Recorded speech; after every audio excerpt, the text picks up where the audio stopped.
je suis chargé de vous dire un petit mot sur le problème de l'érosion littorale, ici, l'érosion côtière. Je vais simplement, moi, me contenter aujourd'hui d'essayer d'affiner un petit peu la présentation de la fonctionnalité d'une plage, et en particulier d'une plage corallienne. Juste quelques éléments de contexte supplémentaires. Donc on a vu tout ce qui était érosion qui finalement était en train de nous faire perdre nos plages. Regardez la hauteur de ce portique, elle résume assez bien la difficulté de l'adduction eau potable en forage. En bleu clair, c'est la nappe, elle est quasiment au niveau de la mer. C'est pourquoi? Tout simplement parce que les formations sont tellement perméables que l'eau qui s'infiltre, elle descend directement en bas. Donc il tombe beaucoup d'eau. Il y en a beaucoup qui s'infiltrent, mais elle descend quasiment au niveau de la mer parce que l'éponge est trop perméable. C'est du spongex si vous voulez, ça reste pas dans l'éponge.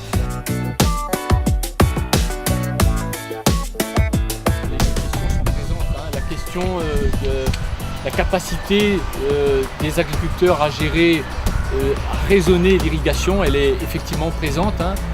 On a eu dès le départ des problèmes de surconsommation, de surutilisation de l'eau, surdosage d'eau. Ce n'est plus le cas maintenant. Ça a entraîné rapidement les agriculteurs à l'époque dans des situations financières critiques. Si on remonte plus loin, ça remonte en décennies et ça remonte même en siècles si on va jusqu'à l'origine de ce quartier qui est derrière nous, qui est la zone de l'Éperon. C'est un quartier que je pense que la plupart des gens qui connaissent bien La Réunion connaissent et ont entendu parler pour plusieurs raisons, parce que c'est un quartier qui a commencé à apparaître il y a, on va dire, à peu près 200 ans, au moment où il y a eu l'usine sucrière qui a commencé à s'installer.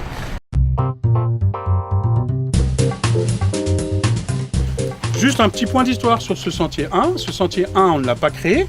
C'est un sentier historique qui existe, qui existait, qu'on a repéré un petit peu comme celui que vous avez fréquenté précédemment, qui existait sur le cadastre, et c'est un sentier public qui permettait de descendre jusqu'à la ravine. Pourquoi ce sentier nous a particulièrement intéressés? Parce que vous allez voir que sa largeur n'a pas été augmentée. Sa largeur, c'est sa largeur historique. Il était de cette largeur-là. On s'est dit un sentier avec une telle largeur, on verra aux intersections qu'il est encore plus large. C'était pas juste un sentier pour que des hommes passent, ni des ânes d'ailleurs. C'était un sentier pour que des charrettes passent. Donc on s'est dit il y a un intérêt. Donc on a une plage qui souffre beaucoup. Elle souffre aussi du fait du port de Saint-Gilles qui opère un blocage des transits sédimentaires.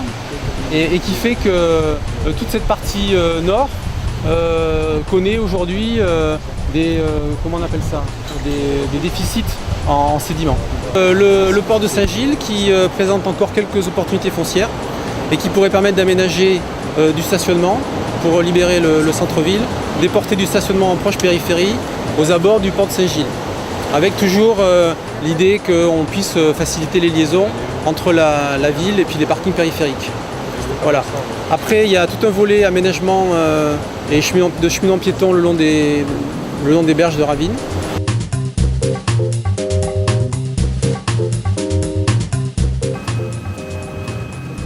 Parce qu'on parle de petits pêcheurs qui commercialisent 100% de leur prise sur le marché local. C'est-à-dire dans le secteur de la JML, on va avoir ces petits pêcheurs qui vont cibler les particuliers, les restaurants. Il y a beaucoup de restaurants à Saint-Gilles, donc tous les restaurants à Saint-Gilles se fournissent avec ces petits navires en local, 100% local, en pêche fraîche et en pêche du jour. Vous étiez présent sur la visite très intéressante qu'on a faite hier, tant sur la partie terrestre que sur la partie marine, à travers la sortie avec le Grand Bleu hier. Après cette visite d'hier, il s'agit aujourd'hui donc de travailler d'une façon peut-être un peu plus intellectuelle sur les enjeux de la JML. C'est un atelier qui fait suite à un premier atelier qui a lieu en septembre, qui était plus sur le volet diagnostic du territoire. En novembre, on avait enclenché la phase 2 de cette démarche JML avec un premier atelier de prospective qui a permis d'explorer 3 scénarios j'allais dire un peu fantasque, sur des imaginaires qui pourraient advenir sur notre territoire.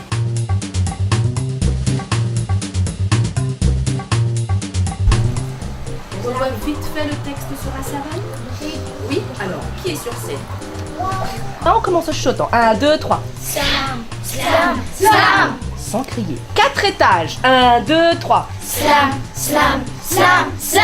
Je m'appelle Eva Tasmadian, je suis violoniste et je fais partie de ce quatuor que l'on nomme KW Quatuor en créole. Nous avons été appelés par TCO pour faire partie de cette opération qui vise à ouvrir un petit peu les consciences sur la nature, sur les propriétés de l'eau en particulier. Et de ce fait, nous avons créé un spectacle en fait qui allie musique, danse et un petit peu justement ce qu'on était en train de faire ce matin, c'est-à-dire d'intervenir dans le milieu scolaire, puisque les classes de certains établissements ont préparé soit des chants, soit des chorégraphies sur lesquelles on va venir intervenir, interagir avec eux. Alors l'objectif là, c'est de les faire se rencontrer en cours de projet, les faire se rencontrer, se montrer ce qu'ils ont travaillé. Voilà, c'était ça l'objectif. Pour échanger, pour s'enrichir.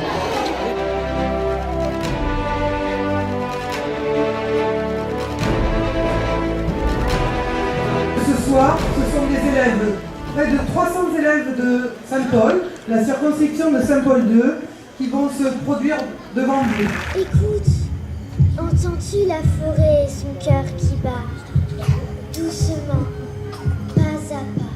Maïdo, mais souviens, la brume te glisse sans voile blanc dans la forêt d'oiseaux. Regarde, vois-tu la forêt d'argent qui ouvre ses bras vers le ciel?